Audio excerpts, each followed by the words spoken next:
Hey, what if the thing that made you successful is the same thing that's about to break you? We know it's often the thing that's holding you back. It's in the way, right? Suneet Agarwal built Sacramento's #1 real estate team, $3 billion in sales, almost all of it from a parking lot panic attack with his pregnant wife next to him. We're going to get into all that in just a minute. Hey, everybody, I'm Bill Gallagher, scaling coach and host of the Scaling Up podcast. Over 700 or nearly 700 episodes now. You'll find all those more wherever you're getting this right now. Like, subscribe, turn on your notifications, get them every week. Every Wednesday, we drop a show, and there are guests, authors, entrepreneurs. We got both today. People sharing their journey, their experience, plus some stories about our coaching clients, that kind of thing. You'll find all that and more wherever you're getting it now, but also at scalingcoach.com. At scalingcoach.com, you can also get our Q20 diagnostic, where I'll take a look at the possible growth paths for your company, the risks I think that might be involved, do a look at your competition for you, give you some outside perspective on growth path. scalingcoach.com/Q20 is that diagnostic. You'll find that there. Listen, go check that out if you want to. Let's get into our guest right now. Suneet Agarwal joins us from Sacramento. Suneet, welcome to the show. Bill, thank you so much. I'm really looking forward to this. Really looking forward to it. Been CEO of Best Sacramento Homes Group, #1 mega team. He's a co-founder of Reside platform. He did over $1 billion in sales, $3 billion in career sales, 4,500 homes sold. And he's written a book now, Team Leader Secrets, an Amazon bestseller that we're talking about today in particular. Suneet, you build a team of 6 agents in just a few minutes, walking up to people at Coldwell Banker saying, I've got leads. You close them 50-50, right? Boom. Yeah. So it was Keller Williams, but same principle. Oh, got it. Somebody, same thing. Somebody told me to go buy a portal, like a real estate lead gen portal. And I think I borrowed a couple $100 and then I bought it. And now all of a sudden, there are Google pay-per-click leads. Yeah. And I have all these leads, Bill. I'm all, well, I've never called one of these kind of leads in my life. Like, what do I say? So I made about a day worth of calls. And at that time, like real estate teams were getting more in fashion. And I kind of heard about it. I had never aspired to start a team. I was happy doing my thing at the time. And, but I stood up at the end of a row of cubicles, man. I'll never forget it. I stood up, I said, hey, I got leads. I'm starting a team. Who wants to join? And everybody sitting within hearing distance raised their hand. And I was all, well, I guess we got to figure this out. And then, later, welcome to leadership. People want the leads. I need the Glengarry leads, right? Yes. Right? They're like, if only I had the leads. I think we all think about that at some point or another. Like, I've always been a great person as long as I had good lead flow. Yeah, exactly. Yes. And, I learned then that leads are a easy carrot to dangle, but it can't be the only carrot, because then people are joining you for leads and they're leaving you for leads. There's just because you got someone's name and number and a little bit of interest, it really doesn't mean that much more in many cases, especially with the big companies spending, millions and millions of dollars to get those clicks inside of salespeople's CRMs, right? Yeah. So let me just go a little bit off script here. Agarwals are famous for business. Yes, they are. Yes. This is true. Yes. Yeah. What? And one of the coaches that I coached is an Agarwal who's done a bang up job of launching his coaching career. What is it that you learned in your family and in your extended family that has? Yeah. What a good question, Bill. Well, I love talking about this.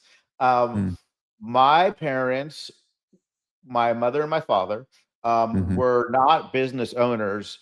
They were very educated.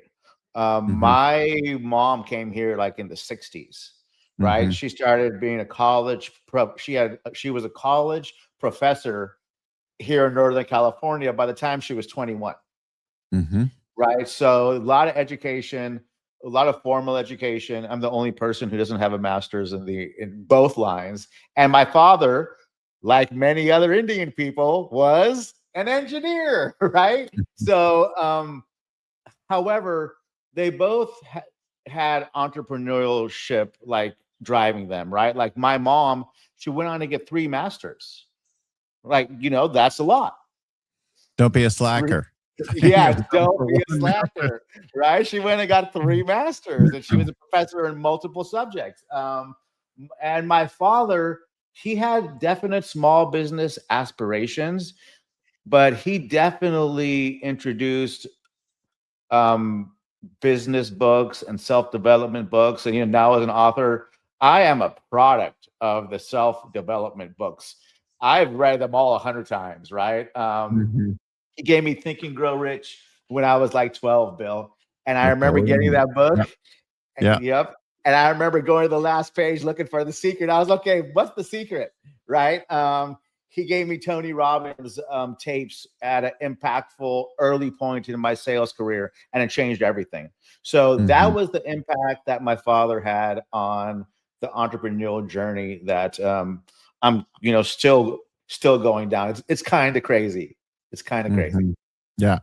Self-improvement, inquiry, right? Looking for answers, better way, right? Yes. Not giving up, not settling, not doing just enough, but continually reaching. Yes, absolutely. And just mindsets, right? And seeing what's truly possible.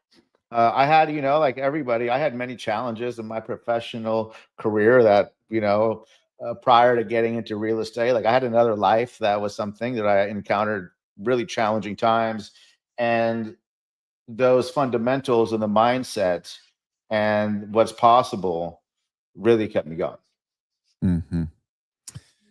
Very many of my clients start their companies with a lot of hard work, a lot of scrappiness, a fair amount of grinding, and then it stops working at some point, right? And sometimes it even becomes a problem. In our upcoming book, I've got some stories of people who really screwed up their companies and their lives with trying to overwork instead of letting the team work. You had a whole parking lot panic attack. Talk to us about what happened to you. What was going on in your life? What happened? Tell us that story.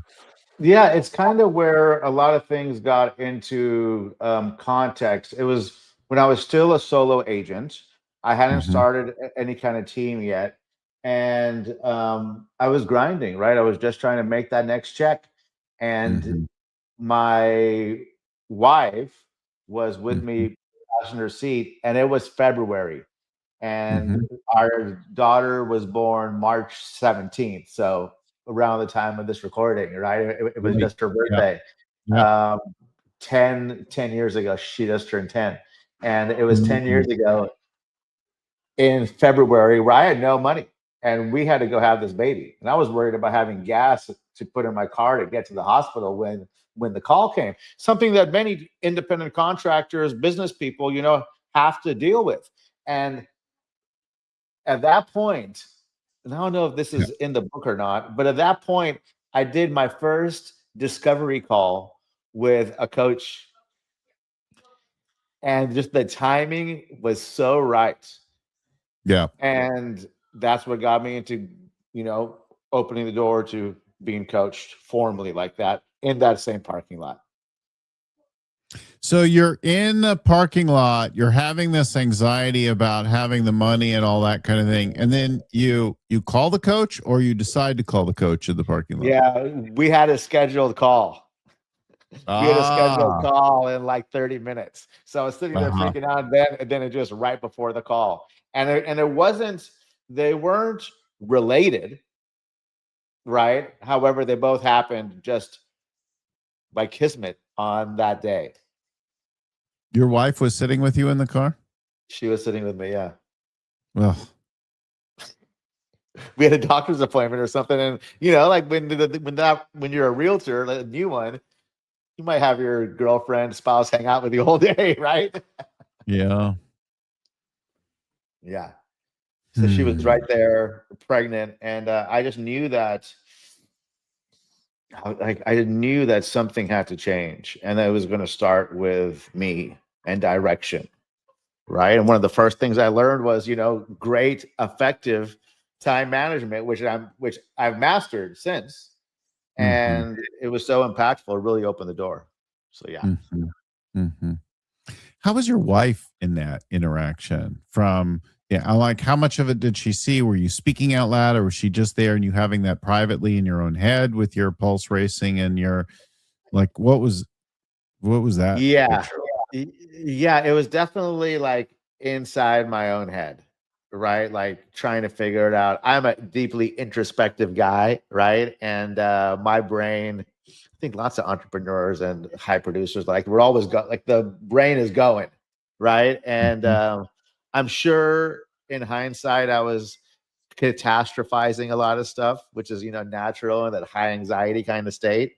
Mhm. Um, but yeah, just internally, man, the heart racing and like I remember even like we ended up going to the doctor and told the doctor, like the baby doctor, the OB when my wife is pregnant, I was, I think I'm having anxiety or I think I'm having heart issues.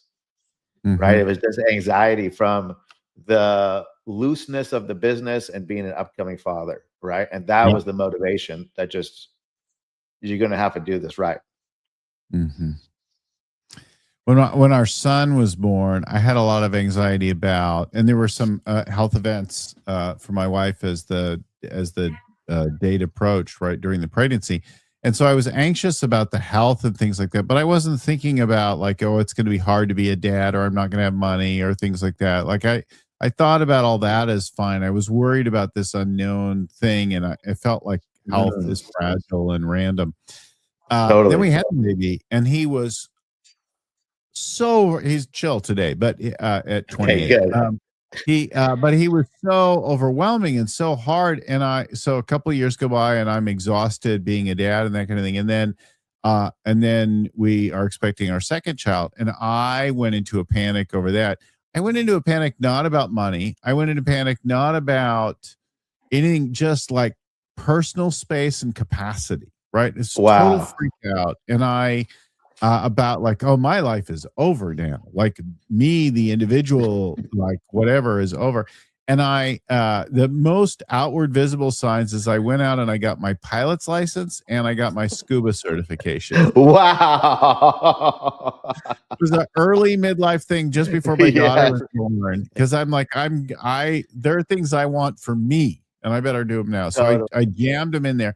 And then my daughter was born. She was really easy. By comparison to our son at that age, at that stage, like Sure. that early birth to toddler, she was much more chill, less high demand than he is. It's funny, Same. they have up and down kinds of things, but she was very chill, and I was like, oh, it's fine. And like, but at least then I also like I had my pilot's lesson, my scuba certification. So I've taken them both scuba diving, I've taken them both flying, That's which awesome. I don't regret that. So Yeah. before real estate, you had a downturn. You were doing something else and you lost you had a collapse. You went through a transition. Talk to us. What were you doing? Take us through that whole collapse and the couple of years that built up Yeah. to Uh, Starbucks. so prior to real estate, I helped launch medical cannabis dispensaries here in Northern California, Uh-huh. Yeah. where we wrote the ordinance for Sacramento, we wrote the tax, we wrote it for Stockton, we lobbied cities. I worked with some of the big guys in your neck of the woods, hired Yeah. an attorney from Oakland, right, to come and help. And we were the first legally licensed dispensary in Sacramento, and we wrote Mhm. all the ordinances and the taxes in partnership with City Hall. We lobbied City Hall, and they were agreeable. They're still a cannabis friendly, and now it's totally different, anyways. But this was 2007, right? Mhm. There wasn't any state medicinal besides just that Senate bill SB 420. It was all Yeah. medical with doctor's notes. Now you can call anybody and get whatever you want sent to your house. But Pretty much. sometimes, yeah, pretty much, right? But back then it was a different landscape. So, And a throughout pizza. that, You could get the weed yeah, and the pizza delivered yeah, in minutes. and a 6-pack of beer, right? Like, you could have the Yeah. whole party without leaving your house. Yeah. Yeah. And throughout that process, we were locally supported, supported by the Senate bill on the state level, but the federal government, it was during a re-election for Barack Obama. Yeah. And during that time, he instructed the U.S. attorneys to go after dispensary owner landlords in any state that had the same kind of guidelines with the medicinal, right? Yeah. So they did, and my landlord got really scared. We had 2 landlords, and they got scared. We tried to fight it, and doing a fight resulted in a federal seizure raid. Ooh. Where they took assets, never pressed any charges because we were a clean business. They sometimes they expect back then to go to someone's house and there's guns and piles of cash and all of this. Right. I had bank accounts and a legitimate business, right? So yeah, so that kind of left me right, because just number one, it's traumatic to have your door rammed in for cannabis, right? So that's a traumatic thing. And then to get assets seized and lose your business, like, you're literally starting from zero. So that's what I had been licking my wounds from for a year prior to getting into real estate. So I had that behind me, pushing me. Yeah. Yeah. So you hung out for a while with that. Like, talk about the doldrums of being in between things and what you did to get through that. Like, what were you doing in that time frame, and then what is it that got you into real estate? So talk about that. So I had lived with a broken up girlfriend at a house, and I'm pointing it for those of you who are watching because it's down in the same neighborhood. And I had gotten some guard dogs because I had been, we had some break-ins and people were breaking into my house. So I got a couple of guard dogs. Right. And after everything happened with the cannabis, after I lost everything, I moved to like a farmhouse that I thought was a teardown right up the street here with my dogs. All I had was my dogs, nothing else. And like my car that almost broke down. And what did I do? Like, I didn't know what to do. You're not married at this point, I'm guessing. Thank goodness I was single, right? Which probably saved my butt, was being single and not having any kids yet.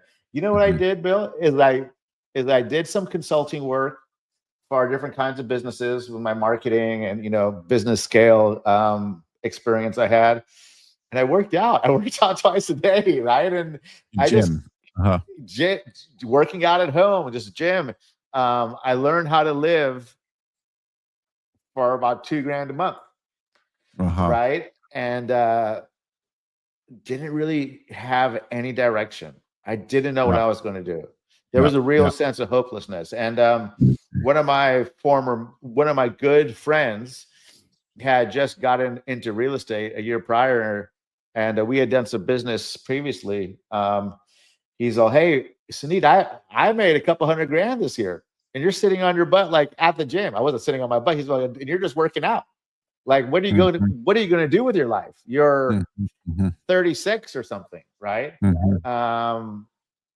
So let me come hang out with me. Come to Coldwell Banker, and let me show you. And he did. And that's what got me back in. My first year, I was then rookie of the year, well, I guess I know how to do this. It's funny. So there you are. You're doing something, but you're not doing nothing. You're figuring out how to live post smash, post seizure and break-ins. You've got guard dogs. I don't know. I'm expecting to see a Glock or two somewhere. It's funny because I think, well, I'm not an expert in the industry at all, but it seems like that the legal cannabis industry, from dispensaries to cultivation, is mostly a bad business. It's so heavily taxed and regulated. I'm not associated at all. I completely went away, but I still have colleagues who were my attorneys, Yeah. and they tell me, though, hey, I think especially in California, it might be overtaxed, which is leading to the black market having back an increase. That's Yeah. what I hear. I don't Yeah. follow it. I don't follow it on purpose. Like, I'm not Yeah. interested anymore.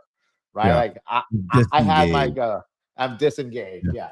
Yeah. Totally. Disengaged. Yeah. Yeah. That's an When I was young, intentional it used to disengagement. just Yeah. be you had a guy, you had your connect, and the Yeah. guy, like you went there, he went to you, he like took care of you. Yeah, totally. Same, yeah. And the guys would tend to rotate. You'd lose track of someone and find a new one through one of your buddies and Well, run its course. they weren't the most stable people in the Yeah, they were. Yeah. So then you're solo, you're making some money, you're a solo real estate agent, and then you build a team. Talk about Yes. why you build a team, what led you to, you mentioned a little bit getting some leads and that kind of thing. Talk to us about solo to team lead and why you did that and what you learned. Yeah. So, after that panic attack with the discovery call with that coaching company, they Mm-hmm. encouraged me to start a team. Mm-hmm. And it wasn't enough yet. Their encouragement, it wasn't enough. I was content. Uh-huh. However, then my daughter was born, like I said, about 10 years ago. And within months, I realized that I couldn't work. I didn't think I could work at the same clip that I was as a traditional real estate agent, showing houses, evenings, weekends, all this. I couldn't do that and spend as much time with my newborn baby as I wanted to. Right. So I needed leverage and I needed scale. So the team, with the encouragement from the coach I had at the time and just reality, once again, timing, right? Kismet, like it just made sense. That was your driver. So you start building the team.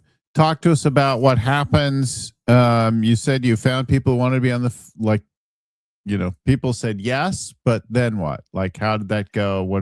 How did that develop? Right. Yeah. So people joined and I was being coached, but, I learned about, my previous business ownership experience, Bill, was owning a dispensary and having people work at the counter and work in the back and all this, right?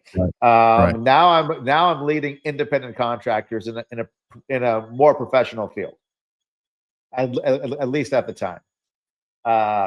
Outward, completely public facing field. And I learned the difference about personalities in sales. I learned about what motivates versus inspires salespeople. I realized how you can help people through accountability, right? And just a lot of people lessons. I understood really quickly that the people move the money, right? Like in a sales business, there's skill acquisition, absolutely, but the accountability has to be driving, and people need to be inspired, and I can't motivate anybody.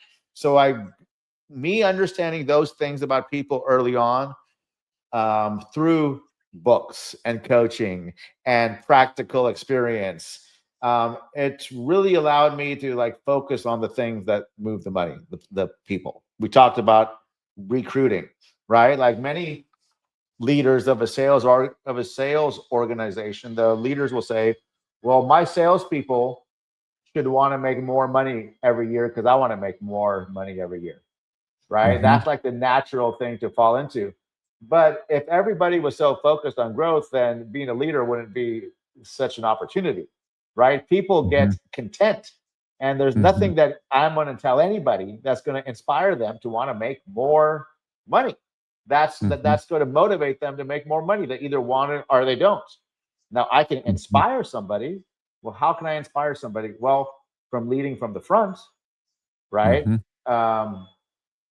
But yeah, so just lots of lessons about people. I think that's where the opportunity is understanding people. Have you had particular are there books or ideas that have or trainers or people that have stood out for you particularly in this realm? For like, Leading others, inspiring, elevating, motivating. I like Patrick Lencioni for sure. Uh-huh. Right. Local I boy. like, what's that? He's an East Bay guy. He's Oh, nearby is here. he? Yeah. Yeah. Oh, cool. I didn't know that. And I think like, any of the fundamental books, Think and Grow Rich, right? I love the compound effect. I love Zig Ziglar stuff, right? Like Tony That's Robb. old school. Yeah. Yeah, Zig is my stuff, dude. Like I remember driving around Let with me my get you dad listening to around Zig. to it. Yeah. Yeah. There you go. Yeah. But I mean, it's really the fundamentals, Yeah. right? Like Marcus Aurelius, right? If you want to go Yeah. back, like Yeah. there's it's the fundamentals. Jim Rohn on leadership is great, right? So Yeah. Yeah. Yeah. Those are some classics. Well, it's funny. I had a sales manager once, and he taught me some funny lessons that I still, and it's the funnier ones that stick with me. One of them was on the motivation. He's like, you want them to produce more? Have them buy a nicer car, buy a house, get their spouse pregnant, get a fancier, like higher lifestyle partner, like all the things that create pressure for more money. He's like, they make a little money, they're good, they get a car they like, and then he's like, you got to yes. step up lifestyle.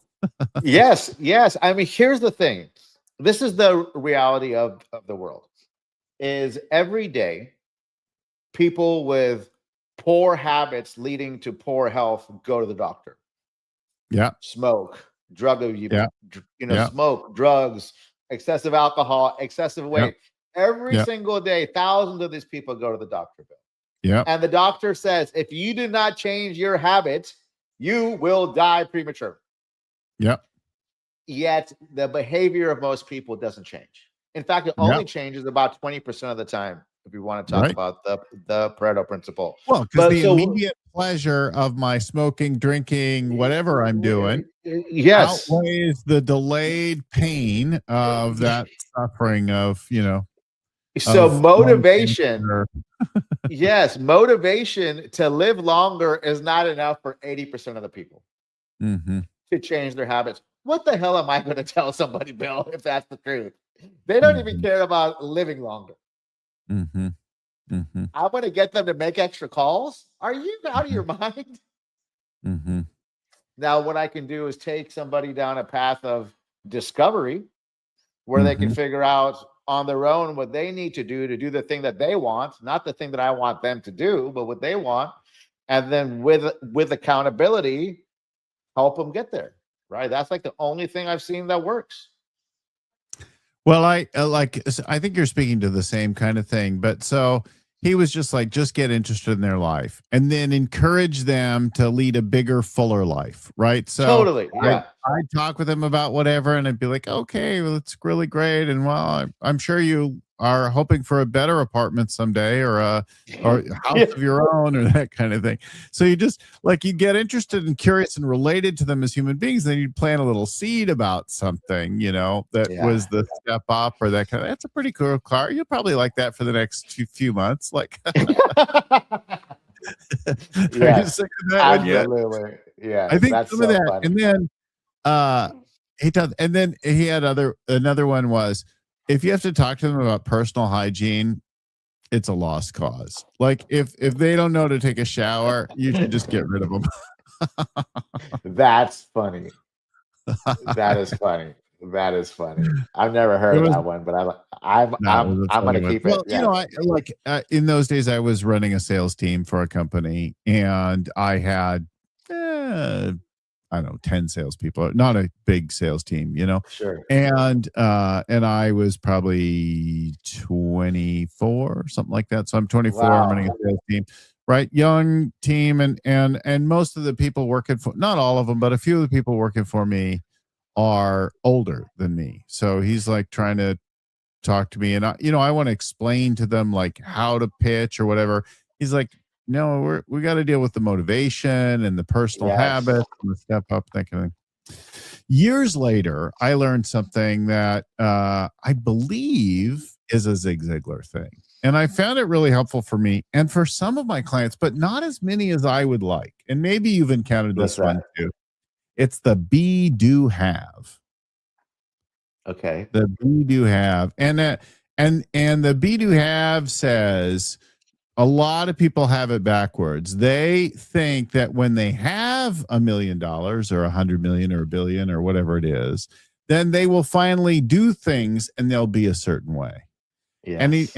And Zig Ziglar is like, you got to flip it around. You got to imagine yourself being a certain way, and then you'll do certain things, and then you'll have different results. And I have applied it in many areas of my life, but one of them that stood out when I learned it probably, well, more than 10 years earlier, but I didn't really apply it yet until I found myself with 2 kids and struggling businesses and some real fitness issues, right? I'm like fat and I'm worried about my health, and I got cholesterol issues, and I'm on the couch and I can't, like, whatever.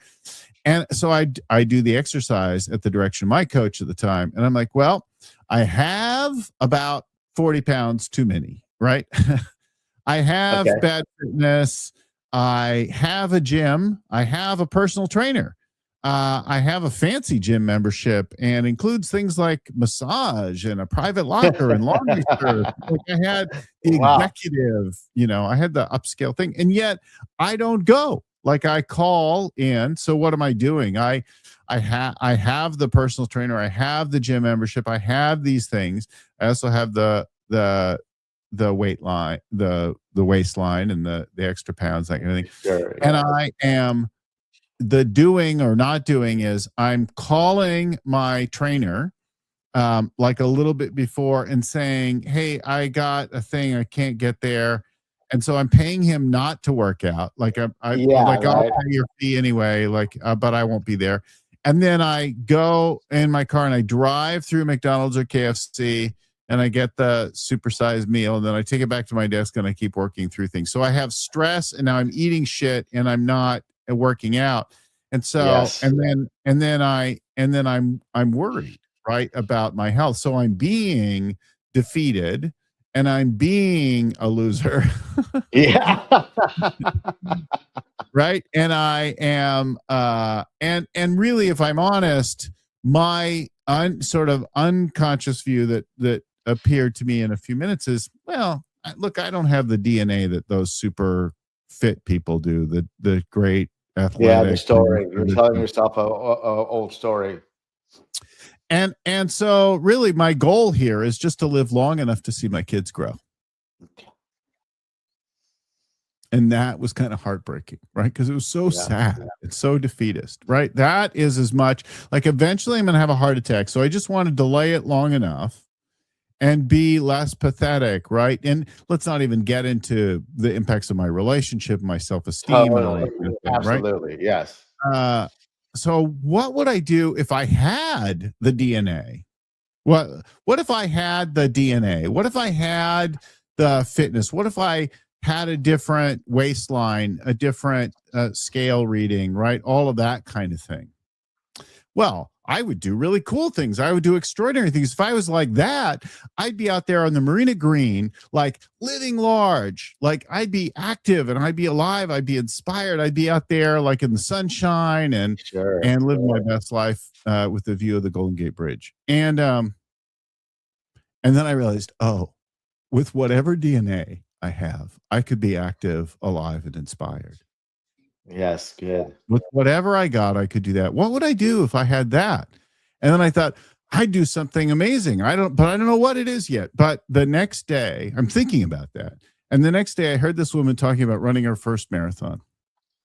And she's talking about running it, and she's training now, and she's past like a 13-mile distance. So maybe she would run 18 by that point or so. So she's getting really close to her first marathon. And I look at her and I think privately, well, she's fatter than me.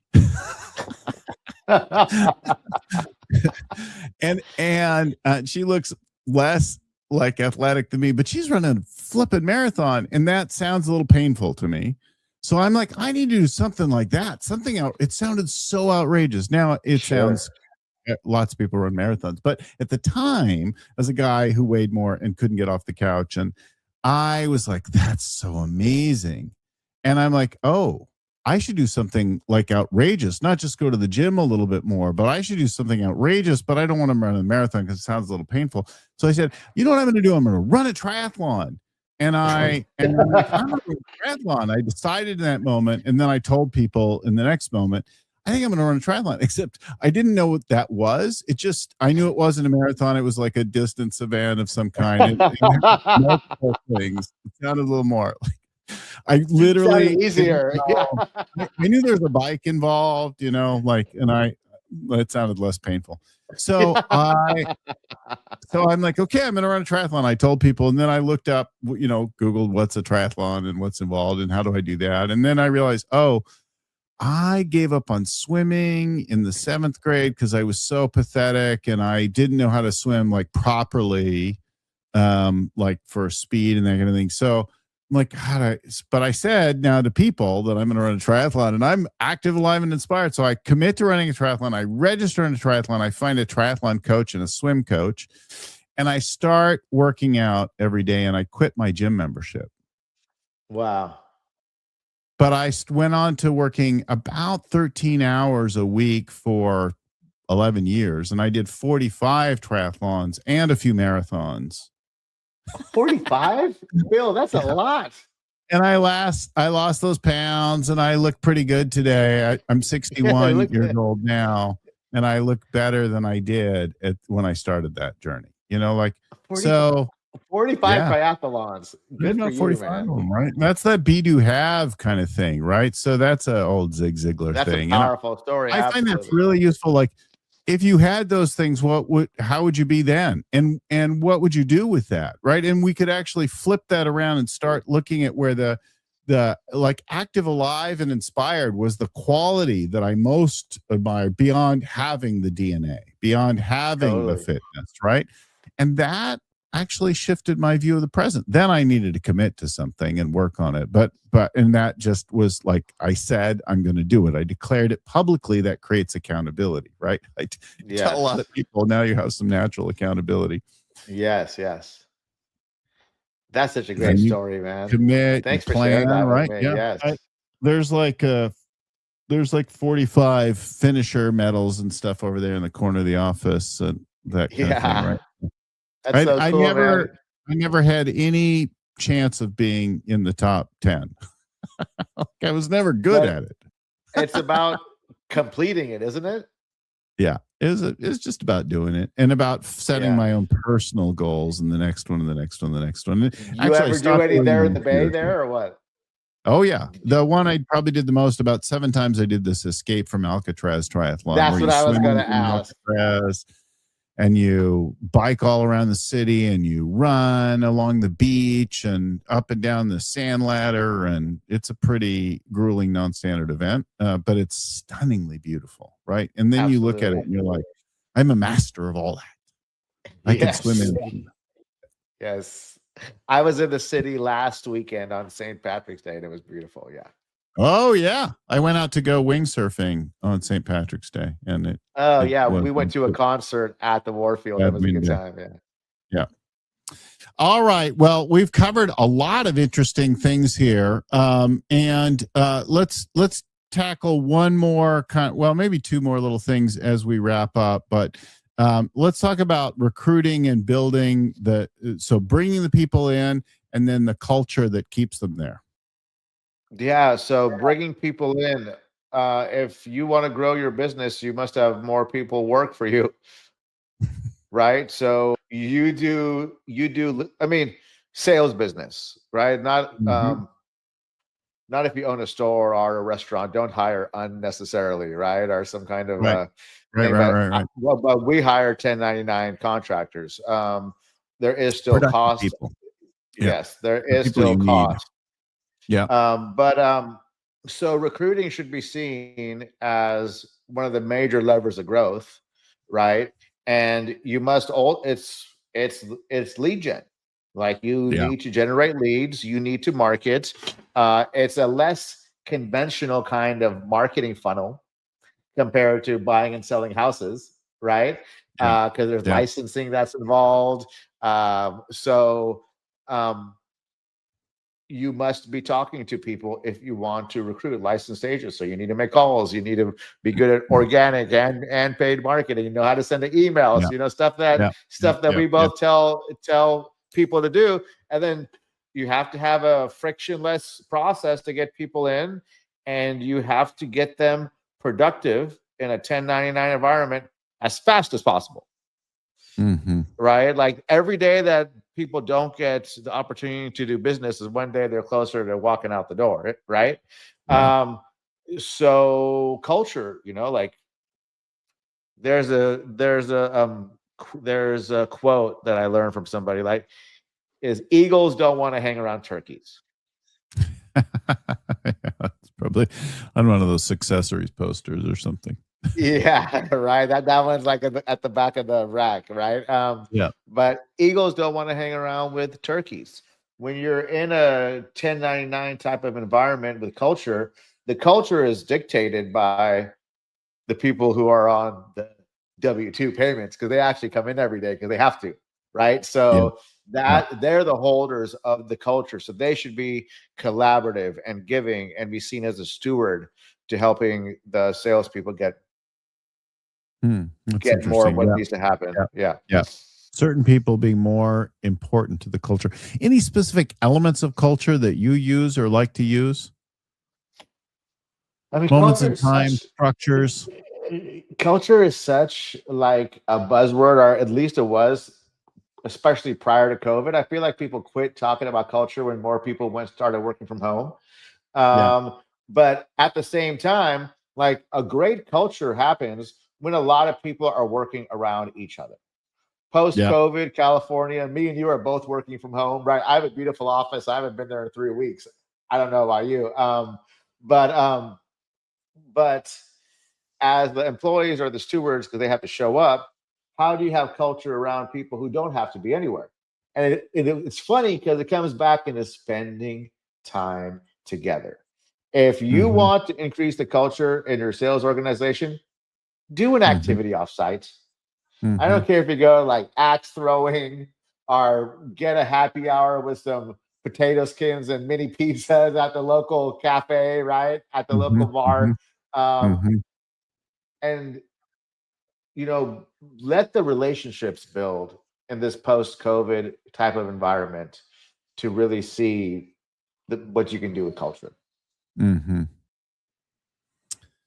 Yeah, it's really valuable. I think about like it's those offsite activities, but it's also the activities in your office, the way you celebrate birthdays, the way you greet people in the morning, the way Totally. you run meetings, the decorations you throw up, the things you celebrate, the awards you give out, like all of that stuff Absolutely. contributes to your culture, right? Well, like for us, like we use Slack free Mm-hmm. version still religiously. I'm very proud of using the free version of Slack for 7 years, Bill. Maybe if somebody who works there listens to this, I'll get an upgrade email. But like what are you doing in the group messaging as people get further and further geographically away from each other inside an Right. independent contractor type Right. of environment, right? Yeah. Yeah, one of our teams did that really well. They would call out their quarterly themes or rally cries all the time. And one quarter it was about the chief rainmaker for the company, so they would do hashtag KKS. Yeah. Hashtag every time they did something and be hashtag KKS, and that would tie into something they were talking about. Oh, they just did something that helped that in some way. Hashtag KKS. Keep Kevin selling. Yes. Love it. Like, Exactly. That is people so are like, great. how do you Yes. get this quarterly theme is all just about Kevin? No, it's about everybody. Kevin's the one doing the selling, but we all have to make sure Kevin keeps selling. What are the things that we do that help him sell or get in the way of him selling? Let's focus on that. That's what we do to keep him pulling together, Love it. Yes, absolutely. Let's keep the salespeople selling. Absolutely. Yes. Well, we've talked about a lot of great things today. Team leader secrets. teamleadersecrets.com is the book. Go check out, go buy a copy. Go check it out, teamleadersecrets.com. Thanks. Suneet Agarwal, thank you so much for joining us from sunny, warm. It's probably hot as hell there today in Sacramento. It's 90. Yes, it's 90. Yeah. Can you believe it? Can you believe it's winter, right? Yes, it's winter. Spring doesn't start for a week. Still winter. Yes. Terrible ski season. That's what I heard. Yes. Terrible ski season. But anyway, we live in interesting. By the time this airs, we'll be deep into spring. But thank you so much for joining us today. Thanks to Wanda and Anna for producing our show and getting it out every week. Thanks to my friend and mentor, Vern Harnish, who created the whole scaling up framework that's the heart of our work. And if you want more from us, our workshop, that Q20 assessment, or any of that, scalingcoach.com is a place to go. Or if you want to send a referral my way.